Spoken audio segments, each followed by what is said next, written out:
میں یہ عرض کر رہا ہوں کہ جہاں شریعت نے واضح رہنمائی نہیں کی وہاں عقل کا استعمال کرنا بہت ضروری ہے. اگر نہیں کریں گے تو آخرت میں بھی ناکام اور دنیا میں بھی ناکام.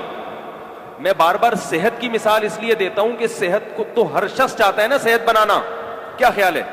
اس میں تو ہندو بھی، عیسائی بھی، سکھ بھی، مسلمان بھی سب چاہتے ہیں کہ صحت اچھی ہونی چاہیے. لیکن اس صحت کے بارے میں اپنے حالات دیکھ لیں کہ کیا ہم جو کھانا کھاتے ہیں عقل استعمال کر کے کھاتے ہیں کھانا؟ بولو نا بھائی. یہ جو آج کل کھانا کھایا جا رہا ہے دعوتوں میں، دنیا میں کوئی ڈاکٹر یا کوئی عقل ایسی ہے جو اس کی اجازت دیتی ہو کہ پہلے آپ نان اور تافتان کے ساتھ قورمہ کھائیں، پھر اس کے بعد آپ بریانی کھائیں، پھر اس کے بعد آپ کسٹرڈ کھائیں، پھر رسگلے کھائیں، پھر گلاب جامن بھی کھائیں، پھر اب تو میٹھے کی بھی درجنوں اقسام ہو گئی ہیں، پھر آئس کریم بھی کھائیں، پھر یہ ساری چیزیں کھانے کے بعد ایک ٹھنڈی ٹھنڈی کولڈ ڈرنک بھی پئیں تہ بٹھانے کے لیے، اور اس کے بعد پھر ٹھنڈا پانی پئیں، اور پھر گھر آ کے ایک کپ چائے پئیں.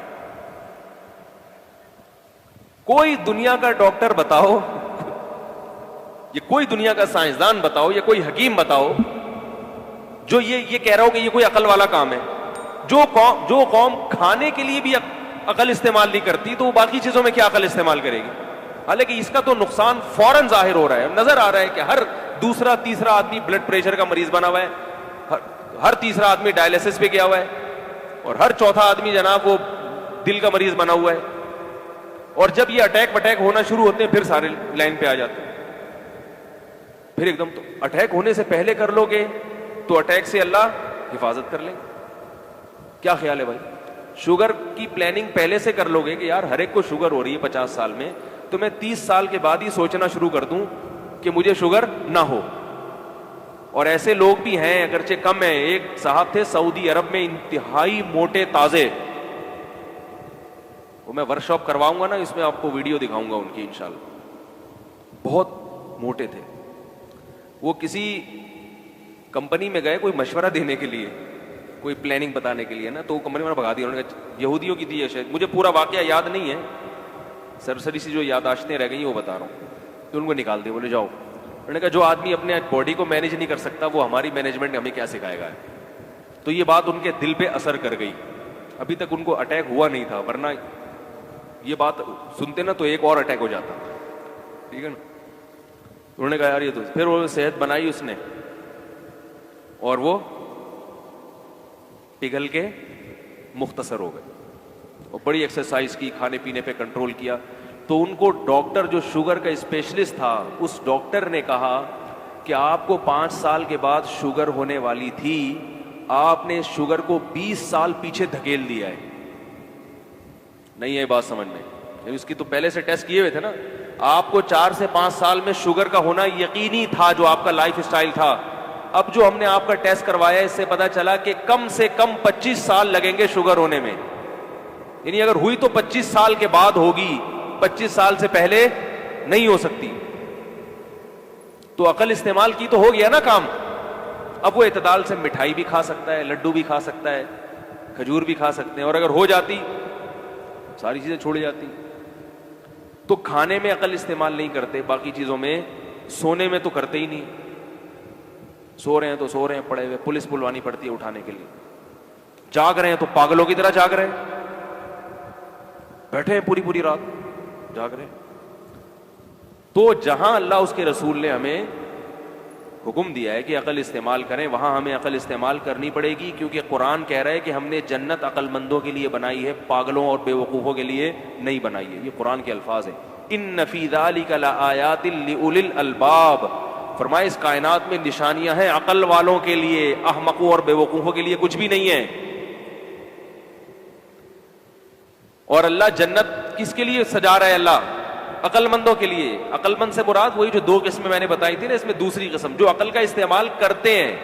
یہ وہ عقل نہیں جو بادام کھانے سے آتی ہے، وہ تو سب میں ہی آ جاتی ہے. بادام کھانے سے دماغ تیز تو ہوتا ہے، مگر عقل کو استعمال کرنے کی صلاحیت جبھی بڑھے گی جب آپ کرو گے. ایک آدمی پراٹھے کھا رہا ہے اور دیسی گھی کھا رہا ہے، اس کے بازو مضبوط ہو گئے، تو مضبوط ہونے سے یہ لازم تو نہیں آتا کہ آپ اس کو استعمال بھی کر رہے ہو. تو عقل کا استعمال کرنا جو ہے نا یہ بہت اہم چیز ہے.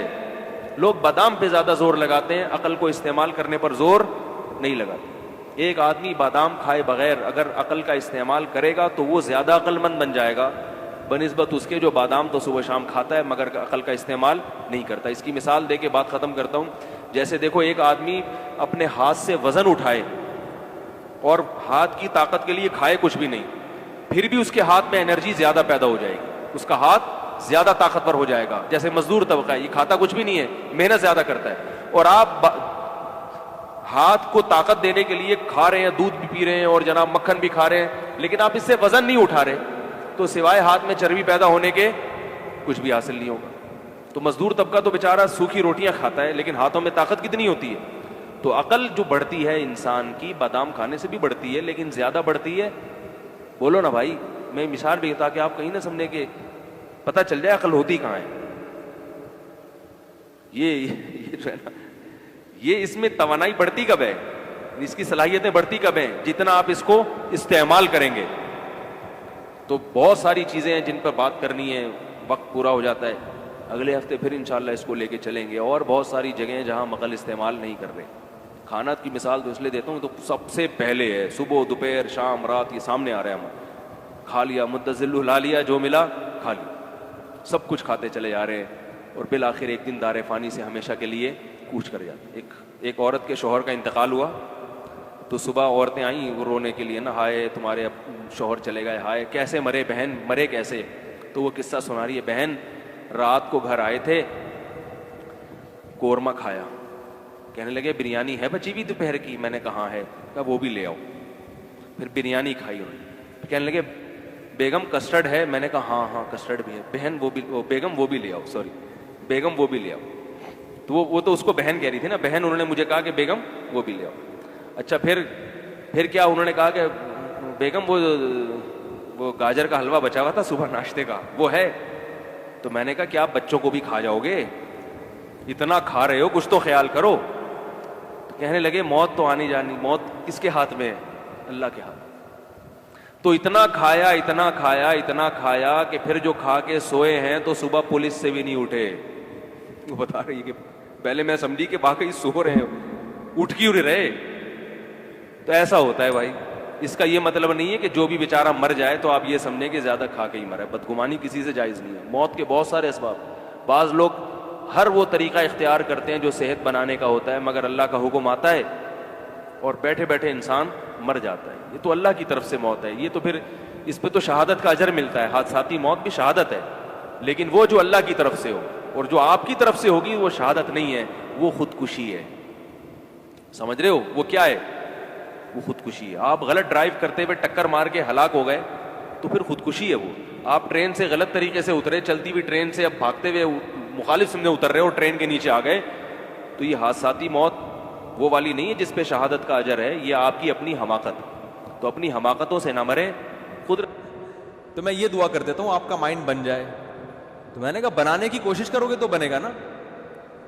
تو بہت بڑا مسئلہ ہمارے ساتھ یہ ہے کہ صحت کے معاملے میں بھی، پڑھائی کے معاملے میں بھی، اور بزنس کے معاملات میں بھی، دین کے معاملات میں بھی. دین میں بھی تو یہ ہے نا کہ جنت کے اسباب اختیار کرو گے تو کہاں جاؤ گے؟ جنت میں. تو اس میں بھی جنت کے اسباب بھی اختیار کرنے کے لیے تیار بولو نہیں ہے. جنت کے اسباب ہے گناہ چھوڑو، گناہ نہیں چھوڑتے. اور پتہ نہیں ایران توران کیا کچھ کر لیں گے، وظیفے پڑھ لیں گے، 5 لاکھ دفعہ آیت الکریمہ پڑھ لی، فلاں نے پڑھ لی، یہ کر لیا وہ کر لیا، اور فلاں کو کھانا کھلا دیا. بھائی جنت میں جانے کا سب سے پہلا سبب کیا ہے؟ کہ جس چیز کو اللہ نے حرام کہہ دیا اس سے آپ کو بچنا ہے. گناہ چھوڑنا ضروری ہے. اپنے عقیدے کو توحید کے بغیر جنت میں نہیں جا سکتے. کتنے اچھے بن جاؤ، شرک پر اگر ہے. دیکھو جیسے دنیا کا کے اسباب ہوتے ہیں نا، کہ جب تک محنت نہیں کرو گے، صحت کی کوشش نہیں کرو گے تو صحت بنتی نہیں ہے. یہ تھوڑی کہ اٹرم پٹرم جو مرضی کھاتے رہو اور آپ پھر بھی صحت مند، ایسا نہیں ہوتا. جو لوگ کہتے ہیں نا فلاں سب کچھ کھا جاتا ہے پھر بھی ٹھیک ہے، ایسا نہیں ہے. ایک وقت اس کو بھی بریک لگانی پڑتی ہے، اس کو روکنا پڑتا ہے اپنے آپ. اور جو پھر بھی کچھ نہیں ہو رہا ہے اس کا مطلب ایک ہی دفعہ میں ہونے والا ہے، اس کو ایک ہی دفعہ میں پھٹ جائے گا بیٹھا بیٹھا. کیونکہ جو کچھ ہوتا رہے نا تو انسان پھر بھی تھوڑا سا احتیاط سے چلتا ہے. اس کا مطلب ایک ہی دفعہ میں اس کا کچھ ہونے والا ہے, ٹائٹ طریقے سے دھماکے کے ساتھ پھٹے گئے. گرنیڈ ایک ہی دفعہ پھٹتا ہے اور کلاشنکوف سے گولیاں مسلسل چلتی رہتی ہیں, ٹھیک ہے نا. گرنیڈ کیا ہوتا ہے, ایک ہی دفعہ پھٹتا ہے بس, وہ دوبارہ چلنے کے قابل نہیں رہتا. تو آخرت میں جانے کا سبب بھی ہے, تو وہ سبب اختیار کیے بغیر ہم انگریز کو کہتے ہیں نا دنیا میں کامیاب ہے مگر آخرت میں نہیں ہے. کیوں نہیں بھائی, تم آخرت کا سبب اختیار کرتے ہی نہیں ہو. آخرت میں جانے کے اسباب کیا ہیں؟ عقیدہ توحید ہے, رسالت ہے, پھر جو اللہ نے جس کو حلال کیا اس کو حلال سمجھو, جس کو حرام کہا اس کو حرام سمجھو. پھر لوگ ہم سے لڑتے ہیں کہ یہ سائنسدان کیوں جنت میں نہیں جائیں گے, انہوں نے تو اتنے نیک کام کیے. او بھائی جنت میں جانے کے لیے تھوڑی کیے انہوں نے, دنیا کے لیے کیے ہیں. تو دنیا آج ان لوگوں کو بڑے اچھے القاب سے یاد رکھتی ہے, یار اس نے بلب ایجاد کیا. اب بلب کے رشتہ داروں کو گالیاں دینا الگ بات ہے, لیکن بلب بنانے والے کو گالیاں کوئی بھی نہیں دیتا. پاکستانی قوم بلب کے رشتہ داروں کو گالیاں دیتی ہے, لیکن بلب بنانے والے کو الحمدللہ گالیاں نہیں دیتی, اور دینا بھی نہیں چاہیے گالیاں. بھائی اس نے ہم پر احسان کیا, بلب بنایا, تو احسان کا بدلہ اس کو دنیا میں مل گیا. اس نے کون سا صدقہ جاریہ کے لیے آخرت کے لیے بنایا تھا؟ تو جو دنیا میں کر رہے ہیں دنیا کے لیے کر رہے ہیں, آخرت میں کوئی حصہ نہیں. اللہ نے بتا دیا تم نے آخرت کے لیے کیا ہی نہیں ہے, کیونکہ تمہارا تو آخرت پر ایمان ہی نہیں ہے. تو اس لیے بات خوب یاد رکھو, صحت کا مسئلہ ہو, گھر میں بچوں کی تربیت کا مسئلہ ہو, پیسے کمانے کا مسئلہ ہو, صحیح ہے نا, جب تک محنت نہیں کرو گے, قانون اللہ کا یہ ہے کہ کخ بھی ہاتھ میں نہیں آئے گا, کخ بھی نہیں آئے گا. کل رات میں مثالیں اس لیے دیتا ہوں تھوڑی سی عبرت کے لیے. کل ہماری ایک جگہ دعوت تھی, بہت ہی اچھے لوگ تھے, وہ دعوت ٹھکرائی نہیں جا سکتی تھی. کھانا کھایا ہم نے 11 بجے رات, اور وہ انہوں نے اتنا کچھ بنایا ہوا تھا, وہ بھی باقاعدہ آرڈر پہ کھایا ہے ہم نے. ابھی میں کیا وہ سن بھی رہے ہوں گے نا بیان. کھایا 11 بجے, جب آپ کھاؤ کے سو گے تو آپ کی صحت ٹھیک ہو سکتی ہے؟ پھر آپ کہو چونکہ میں مفتی صاحب ہوں اور لوگ کہتے ہیں عالم ہیں, لوگوں کے خیال میں کوئی نیک آدمی ہے. اصل تو اللہ ہی جانتا ہے کون نیک ہے, کون بزرگ ہے, کون عالم ہے, لیکن لوگوں کا ایک اچھا گمان اگر فرض کر لیں تو چونکہ ہم نے 11 بجے کوفتے کھائے ہیں, کوفتے بنائے ہوئے تھے بڑے خاندانی قسم کے, پھوڑ دیے ہم نے, طبیعت سے پھوڑے. اچھا وہ تو میں ان سے کہہ رہا تھا کہ مولانا طارق جمیل صاحب تو رات کو کھانا کھاتے ہی نہیں ہے نا, رات کو کھانا حضرت مولانا طارق جمیل صاحب نہیں کھاتے, وہ اتنے 2-4 نوالے بس, جتنا بھی رکھا وہ نہیں کھاتے, صحت کا خیال کرتے ہیں. تو میں نے کہا یار اتنا تپڑ مجھ میں نہیں ہے, اتنا اچھا کھانا رکھا ہوا ہے اور میں کھاؤں نہیں. تو وہ کہنے لگے, میں نے کہا ہم نے اس کا ایک آلٹرنیٹ تلاش کیا ہوا ہے, کھائیں گے طبیعت سے. تو ہم نے پھوڑا. اب جب پھوڑا ہے تو ظاہر ہے پھر اس پھوڑے ہوئے کو نکالنا بھی تو ہے نا. تو اس کا حل پھر ہم, میرے ساتھ ایک ہمارے دوست تھے, وہ کافی وزنی ہیں. میں نے کہا بیٹا اب میں تو نہیں سو سکتا ایسے, میں تو نہیں سو سکتا, یہ تو خودکشی ہے. تو میں نے کہا جب تک یہ جتنی کیلوریز جمع ہوئی ہیں نا یہ برن نہیں ہوں گی نا میں نہیں سوؤں گا. انہوں نے کہا کیسے برن کرنا؟ میں نے کہا پیدل نکلو. تو ہم پھر نکل لیے پیدل, ٹھیک ٹھاک واک کی. پھر ہمارے ایک دوست کا جم ہے یہاں چلا گیا, پھر وہ جو مشین ہوتی ہے نا بھاگنے والی اس پہ بھاگا. میں نے دیکھا, میں نے اس سے پوچھا یار آدھا کلو کڑھائی میں کتنی کیلوریز, میں نے آدھا کلو کڑھائی نہیں کھائی لیکن اس سے ویسے ہی پوچھا ہے کتنی کیلوریز ہوتی ہیں. اس نے کہا کہ پتہ نہیں 100 ہوتی ہیں. تو میں نے کہا جب تک 100 یہاں وہ مشین میں لکھا ہوا تھا نا, اتنا اس پہ میں چلا ہوں اور تیز واک کی ہے کہ جب وہ آئے نا کہ 100 کیلوریز آپ کی برن ہو گئی ہیں پھر ہم مشین سے اترے. ہم نے کہا اب ہمارے لیے سونا کیا ہو گیا ہے؟ بولو نا بھائی, حلال. یہ اتنے نیک ہم بھی نہیں ہیں کہ اتنا صحت کا خیال رکھیں. ونس اپون اے ٹائم ایک واقعہ اچھا آ گیا, ہم نے کہا پارسل کر دو. یہ کرنا پڑے گا آپ کے باپ کو بھی, ورنہ توند نکلے گی, ورنہ عجیب سے ہو جاؤ گے. زندگی ایسی بہاریں اور خوشیاں کیا ہو جائیں گی, ختم. وہ کڑھائیاں جو آپ کھا رہے, کوفتے جو کھا رہے ہو نا, آہستہ آہستہ جا کے مختلف جگہوں پہ سے نکلنا شروع ہوں گے. کبھی کوفتہ یہاں سے نکلے گا, ڈاکٹر کہیں گے ان کی رسولی نکل آئی. وہ رسولی نہیں ہے, وہ جو کوفتے آپ نے کھائے ہیں نا ان میں صرف ایک کوفتہ نکلا ہے ابھی تو باقی کیا ہے, باقی ہیں. تو مختلف, ابھی تو تھوڑے دنوں میں آپ خود کوفتہ بن جاؤ گے. اور پھر کیا کرتے, صحت ٹھیک نہیں ہے, گھٹنوں میں درد, یورک ایسڈ بڑھا ہوا ہے, یہ ہوا ہوا ہے. پھر آتے ہیں کہ جی وہ مفتی صاحب کوئی وظیفہ بتا دیں کہ فلاں بزرگ کے پاس چلے جاؤں. پھر وہ فلاں آستانے پہ ایک بڑے اولیاء اللہ بیٹھتے ہیں, آدمی ہے کہ لیکن اولیاء اللہ. اولیاء تو ولی کی جمع ہے بھائی, ولی اللہ ہوتا ہے اس کو لوگ کیا کہتے ہیں؟ اولیاء اللہ بیٹھتے ہیں. اولیاء اللہ تو بہت سارے ہول سیل کے حساب سے کہہ رہے ہیں وہ فلانے آستانے میں ایک اولیاء اللہ بیٹھتے ہیں, وہ ایسا دم کرتے ہیں بھائی, ان کے پاس جاؤ, ایسا تعویذ ہے. ابے تو کھا کیا رہا ہے تو کمبخت؟ تو تعویذوں میں نہائے گا بھی نہ, کک بھی نہیں ہوگا. اللہ کا قانون ہے بھائی, قانون ہے کہ جتنا کھا رہے ہو نا اس کا وہ یوٹیلائز ہوگی تو صحیح رہے گی, نہیں ہو رہا تو پھٹ جاؤ گے دھماکے کے ساتھ. بچوں میں تو چلو گروتھ ہو رہی ہوتی ہے نا, اب 40 سال میں گروتھ تھوڑی ہوگی آپ کی, اب تو فیٹ بڑھے گا, اب تو پھوڑے نکلیں گے, وہ کوفتے نکلیں گے مختلف جگہوں سے آپ کے, کولیسٹرول بڑھے گا 10. پھر بھی اگر مر جائے آدمی تو پھر اللہ نے مار دیا. اونٹ پہ بیٹھے ہوئے آدمی کو بھی کتا کاٹ لیتا ہے جب انسان کی لکھی ہوئی ہوتی ہے, لیکن پھر اس بیماری پر گناہ نہیں ملتا بلکہ درجات بلند ہوتے. ہمارے نبی صلی اللہ علیہ وسلم بھی بیمار ہوا کرتے تھے, بخار آیا کرتا تھا, اور آپ فرماتے تھے بخار مومن کے حق میں اللہ کی رحمت, لیکن آپ کو یہ بخار معاذ اللہ بد پرہیزی سے نہیں آتا تھا. سمجھ میں آ رہی ہے بات؟ ایک بیماری اللہ کی طرف سے ہوتی ہے, وہ آپ کی کوتاہیوں کی وجہ سے نہیں ہوتی, وہ بیماری اللہ کی رحمت ہے, اس میں گناہ معاف ہوتے ہیں. آج جو میجورٹی بیمار ہو رہی ہے وہ اللہ کی خوشی سے نہیں ہو رہی, وہ اپنی حرکتوں سے ہو رہی ہے, اور اس میں امیدیں لگا کے بیٹھے میں بہت ثواب ملے گا, میرے گردے فیل ہو گئے ہیں, مجھے بہت زیادہ کیا ملے گا؟ ثواب ملے گا, میرے گردے فیل ہو گئے. میں نے ایک صاحب کو کہا, میں نے کہا اپنا بی پی چیک کرا لیا کرو, آپ کے مجھے دماغ کی سیٹنگ کیا لگ رہی ہے؟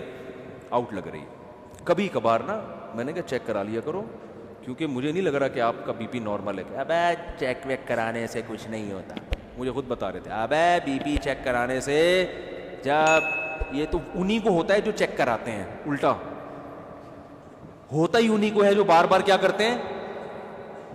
میں نے کہا کتنے بلڈ پریشر کے مریض ہیں ہمارے معاشرے میں, یا تو نہ ہوتا نا یہ, پھر خام خواہ میں وہمی بن کے بلا وجہ جا رہے. وہی ہوا ان کے, پتہ نہیں کوئی رگ پھٹ گئی ان کی, بی پی ہائی تھا پتہ ہی نہیں چلا ان. اور ایک صاحب کے ساتھ تو ایسا ہوا, ان کو بھی سمجھایا, ان کا تو انا للہ ہی ہو گیا, اللہ تعالیٰ مغفرت فرمائے. بہرحال وہی بات ہے, اللہ تو معاف کر دے گا اگر بعد والے اس کے لیے توبہ استغفار کرے, لیکن فطرت معاف نہیں کرتی. فطرت نے دماغ کی رگ بولو اتنا یہ نہیں دے گا کہ بھئی یہ. تو یہ جو آج کل بیماریاں چل رہی ہیں, بلڈ پریشر ہے, پھر ماں باپ کی خدمت میں بھی سب سے بڑی خدمت یہ ہے ان کی صحت کا خیال رکھو. اماں کے دیکھو کھا کیا رہی ہیں, ابا کو دیکھو, ابا چھوڑ دو پراٹھے, ابا کے پاؤں پکڑو, ابا اس عمر میں پراٹھے سوٹ نہیں کرتے. اور اگر ابا نے پراٹھے کھائے ہیں تو ابا اسے بہت محبت کے ساتھ واک کراؤں کہ ابا مفتی صاحب اگر پٹھان ہوٹل کے پراٹھے کھا لیتے ہیں تو واک بھی کرتے ہیں, ٹھیک ہے نا. آپ نے مفتی صاحب کے بیان سنے کہ انہوں نے ہوٹل کے پراٹھے کھائے ہیں, تو ابا پھر وہ دیکھو, پھر بھی اللہ کی طرف سے سب کچھ ہو سکتا ہے. بڑے بڑے صحت مند ہم نے دیکھے ہیں دھڑام سے نیچے گئے, تو وہ اللہ کی طرف سے ہے نا, وہ تو اللہ سے تو تھوڑی کوئی لڑ سکتا ہے.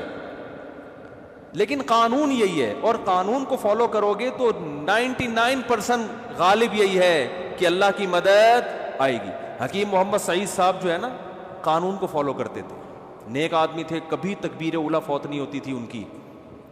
68 ایئرز میں 68 سال میں ٹینس کھیلتے تھے, ایک 2 گھنٹہ.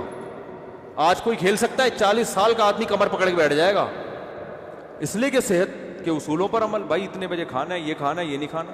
ایک حد تک تو سب کچھ چل جاتا ہے, اٹرم پٹرم برگر شرگر انڈے والا وہ والا بھی پھوڑ دیا, وہ اس کے بعد فطرت انتقام لینا شروع کرتی ہے. تو ہم کہتے ہیں نہیں جی اصل میں تو یہ انہی کو ہوتا ہے جو زیادہ احتیاط کرتے ہیں. آج ایک آدمی کہنے لگا کورونا انہی کو ہو رہا ہے جن کو جو زیادہ احتیاط کر رہے ہیں. میں نے کہا کتنے لوگوں پہ تحقیق کیا آپ نے؟ 2-4 ایسے ہوں گے جنہوں نے احتیاط کی پھر بھی ہو گیا, زیادہ تر وہی ہیں جو احتیاط نہیں کرتے ان کو ہو جاتا ہے. تو تحقیق جب کی جاتی ہے نا تو 2-4 آدمیوں کو دیکھ کے نہیں کی جاتی, پوری رپورٹ آپ کے پاس ہو اس کے بعد تحقیق کا پتہ چلتا ہے. تو میرے بھائی مسلمان کے ساتھ بہت بڑا مسئلہ یہ ہے کہ وہ کامیابی کے اسباب اختیار نہیں کرتا.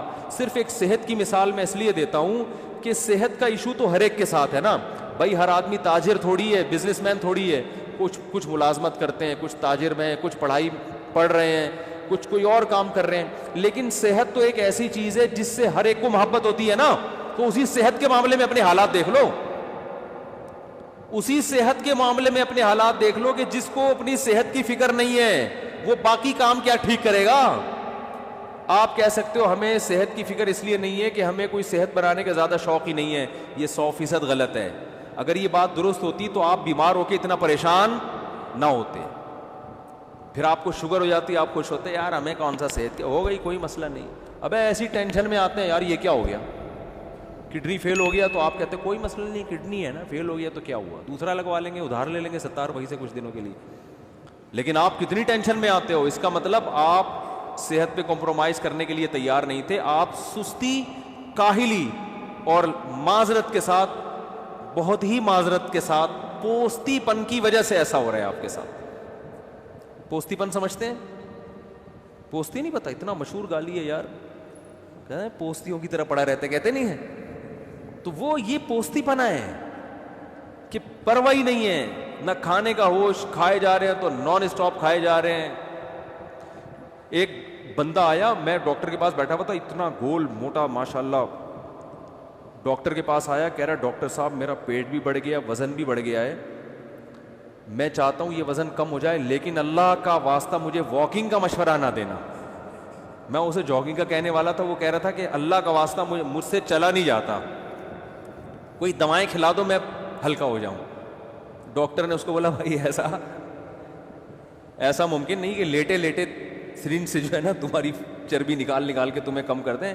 فٹ بال میں سے تو ہوا ایسے نکالی جا سکتی ہے, بندے میں سے ہوا نکالنا میرے بھائی آسان نہیں ہے. بندے کو اپنی ہوا خود ہی نکالنی پڑے گی, چلے بغیر یہ ممکن نہیں ہے.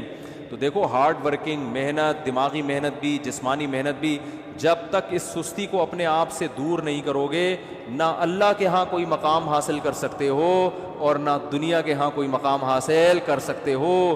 اور اس میں یہ امیدیں, بے دین آدمی تو کہتا ہے چلو کہیں بھی مقام نہیں مل رہا کیا کریں, دیندار آدمی اس پہ دین کا لیبل لگا دیتا ہے. یہ ہے اصل چیز خطرناک جو میں بیان کرتا ہوں.